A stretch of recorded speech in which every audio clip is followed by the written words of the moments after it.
데스파이럴, 죽음의 소용돌이 혹은 죽음의 나선이라고 부릅니다. 반감기를 앞두고 꼭 등장해온 시나리오이죠. 반감기와 관련해서 가장 중요하게 관찰해야 하는 주체는 채굴자입니다. 반감기는 과연 채굴자의 입장에서 유리한 이벤트일까요? 불리한 이벤트일까요?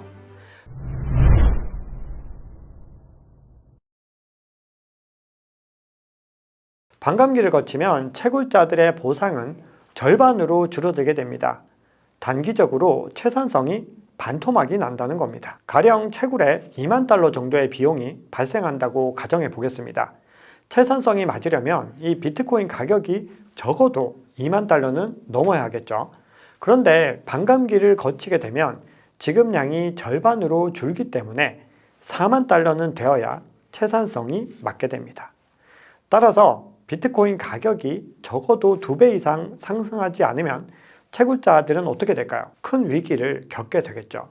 따라서 반감기는 채굴자의 입장에서 결코 반길 만한 이벤트는 아닙니다.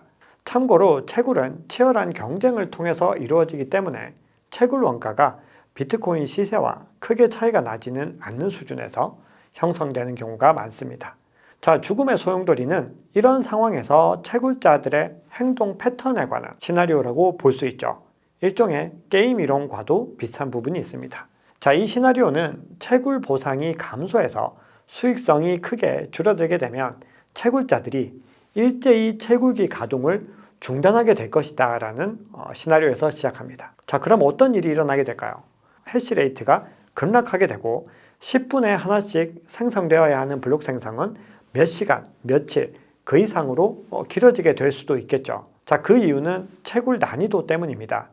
사토시 나카모토는 생성 속도가 블록당 10분 간격으로 유지되도록 하기 위해서 약 2주마다 난이도를 조정하는 기능을 프로토콜에 포함시켜 놨습니다. 자, 이게 정확하게는 2주라는 시간이 정해진 개념이 아닙니다. 2016 블록마다 자동으로 조정되는 거죠. 자, 그럼 우리가 생각을 해보죠. 블록이 너무 빨리 발견되면 난이도는 증가하고 너무 오래 걸리면 난이도가 감소하는 방식으로 이 10분이라는 시간을 맞추도록 한 것이겠죠. 따라서 블록 생성이 지연될수록 난이도가 하향 조정되는 시간도 길어지게 될 겁니다. 자, 그럼 어떻게 될까요? 이 죽음의 소용돌이에 의해서 비트코인 네트워크의 안정성과 보안성은 급속히 악화될 겁니다. 채굴장은 운영이 어려워지게 되고 결국 채굴 보상이 더욱더 감소하는 악순환으로 이어지게 되겠죠. 결국 시스템은 멈추게 되고 가격은 0으로 떨어지게 되는 겁니다.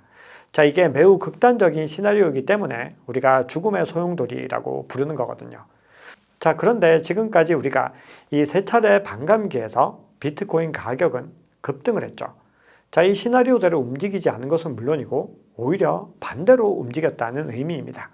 사실 이 죽음의 소용돌이는 비트코인 가격이 급락할 때도 동일하게 적용되는 시나리오입니다. 자, 그래서 테라 루나 사태가 터졌을 때도 FTX가 파산했을 때도 죽음의 소용돌이 시나리오가 시장에 등장했죠.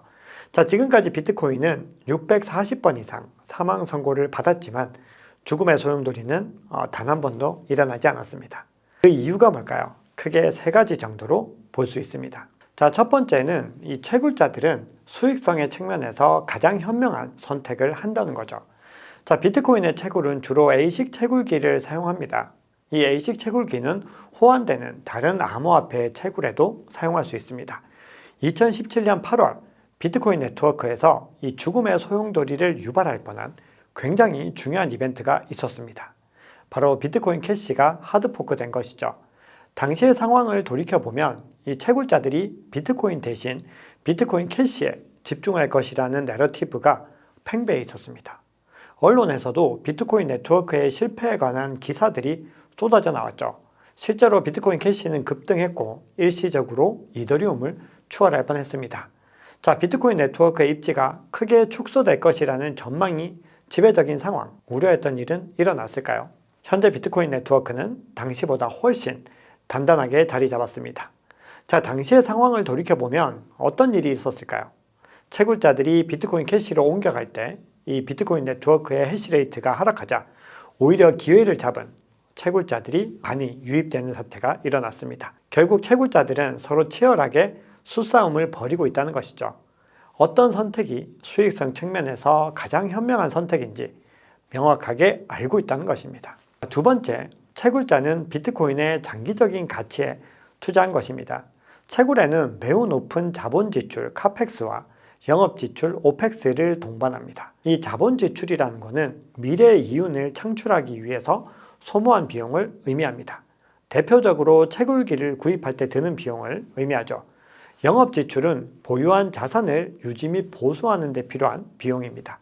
채굴기를 작동시키는데 소모되는 이 전기료, 상가 임대료, 인건비 등을 의미합니다. 채굴에는 막대한 생산 비용이 투입된다는 의미죠. 자, 2022년 크립토 윈터 구간을 생각해보면 가격이 하락했음에도 해시레이트는 꾸준히 상승했습니다. 채굴자들이 단기적인 이익만을 바라보았다면 상상하기 어려운 현상이죠. 물론 채굴 비용이 비트코인 보상을 초과하는 일시적인 기간이 발생할 수 있습니다. 하지만 이 비트코인 시장을 영구적으로 붕괴시킬 가능성이 있느냐? 아주 희박하다고 볼 수 있죠. 효율성이 낮은 소규모 사업자들은 채굴을 중단할 수도 있습니다. 하지만 대형 채굴자들은 정반대의 모습을 보여왔죠. 영세 사업자의 채굴기를 꾸준히 매입해서 업그레이드를 해왔습니다. 채굴자들은 반감기 동안 비트코인의 가치가 감소할 것이지만 결국 비트코인 가격이 회복할 것이라는 강력한 희망을 가지고 있습니다.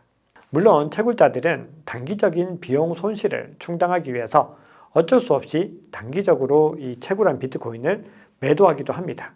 운영 비용을 충당하기 위해서이죠. 하지만 매도 물량은 늘 전체 물량에서 차지하는 비중이 크지 않았습니다.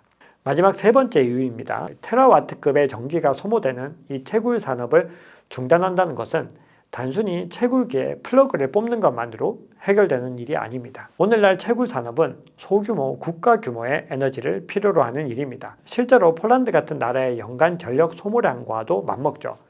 모든 채굴자가 비트코인의 미래 구매력이 회복 불능이라고 확신하더라도 전체 네트워크를 종료하는 과정은 몇 주를 넘어서 몇 달 이상이 소요될 겁니다.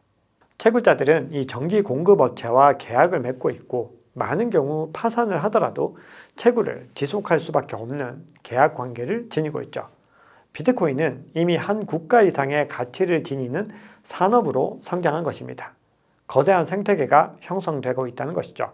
자, 무엇보다 채굴자들은 반감기의 여파를 누구보다 잘 이해하고 있습니다. 따라서 오랜 기간 반감기를 대비해왔죠. 대형 채굴자가 도태되는 영세 채굴자의 채굴기를 계속해서 사들이는 이유도 여기에 있습니다. 비트코인 채굴은 갈수록 체계적으로 이루어지고 있습니다. 영세한 채굴자들은 도태되고 강력한 운영자에게 기회를 제공하고 있죠. 자, 2009년 비트코인이 세상에 처음 나왔을 때를 돌이켜보면 평범한 개인들도 이 채굴을 통해서 비트코인을 보상으로 받을 수 있었습니다. 하지만 지금은 어림도 없죠. 대규모 채굴자들은 에너지 효율적이면서 비용 효율적으로 채굴장을 운영하고 있습니다.